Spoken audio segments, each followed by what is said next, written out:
Yo, what's good, YouTube? It's your girl Angie. We back at it again for another Ravens and Sports. So, unfortunately, I was not able to make it down to Ravens Walk. However, since I was traveling during the day, I was able to listen to the game and give some feedback. So I'm gonna let y'all hear that right now, and then I'm gonna come back and give my conclusion of today's game. Check it out.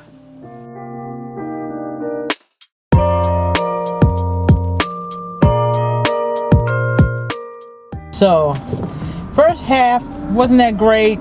You know, the Ravens, they struggled a little bit on offense, rushing the ball.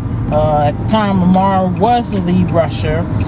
However, I'm glad they were able to turn it around when they got Mr. Mark Andrews involved, the tight end, to straighten things out. And, you know, they picked up a little bit on offense.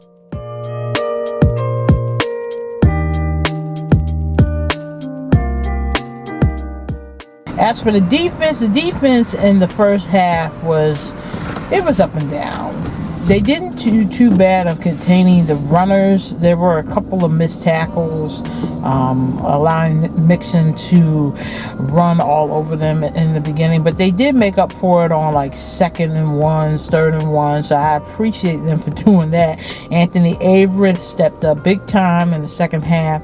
Unfortunately, that crazy touchdown by their tight end, which I talked about in the pregame, just leaving the field wide open. Well, actually, no, that wasn't the case. Excuse me. Basically, he got behind Marlon Humphrey. I don't know how Marlon lost him. It's just, oh my gosh, I don't know how that happened. But it's got to get better containing them in midfield.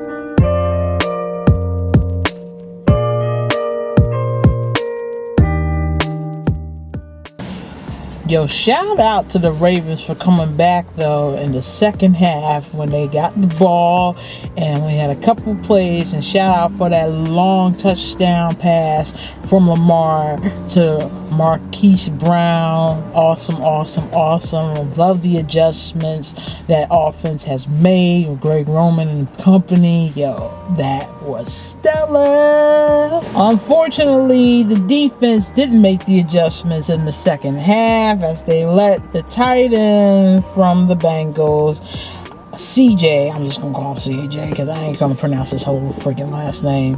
And another touchdown, another opening, running past defenders. And again, I talked about this in coverage. I'm gonna need this defense to get it together.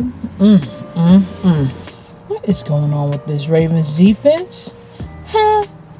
Why are y'all allowing these receivers to run all over the place? On top of that, why aren't y'all wrapping up? Why are y'all missing tackles? And you gonna allow them to run it in for a touchdown? Are you serious? Are you serious, Baltimore Ravens? What is up with this defense today? This defense, oh my goodness. I told y'all it wasn't going to be an easy game. Yo, shout out to Marlon Humphrey for making up with that stellar interception in the end zone to get Lamar and then back that ball in the fourth quarter. Yo, shout out to the Ravens going for it for 4th and 1 on the 29-yard line. Yeah.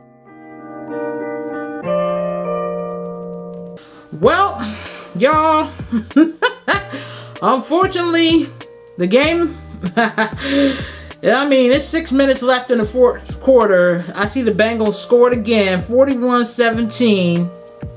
And right now, I got 4th and 11, and the ball is at the Baltimore 24. So, unfortunately, Ravens are 5-2. It was a hard day for the defense, mainly, again, missed tackles, not knowing where to be on the field, stupid penalties. There were a couple of questionable calls from the refs, but majority of the calls were on point for the Ravens. So, I mean, what can you say? The Bengals came and they dominated. You gotta give credit to where credit is due. I mean, come on, y'all. I mean, they did a great job, not only just disguising some of the blitzes, but just dropping back and making sure that A-gap, everything was covered, so when Lamar would try to run, he wouldn't get that far. And at least, I think Lamar was sacked 5 times this game. So, the offense was slightly off, not the best. They did start getting the wheels turning second half. However, because they could not capitalize on certain plays because of holding calls and stuff like that, there it is. I mean, it is what it is. I mean, you got to give credit to where credit's due. So congratulations to the Cincinnati Bengals for, outplaying us. And, there are a lot of things that could have been resolved. And again, it goes back to just good tackling, good fundamental football. So hopefully the Ravens are able to turn all of this around next week when they take on the Minnesota Vikings in Minnesota next Sunday at 1 o'clock. But you know what it is. It's your girl Angie, Ravens and Sports. Make sure you make sure you subscribe to my YouTube channel so you can be up to date with all the Ravens and Sports. I cover the Ravens, I cover the Bulls. I'm gonna start covering the Chicago Sky. Yo, hit me up. You want me to cover something? Let me know, and I'm gonna look into it. Or if you have a game that you may want, if you have a game that you want me to check out, hey, I'm down. So, this your girl Angie. See you next time.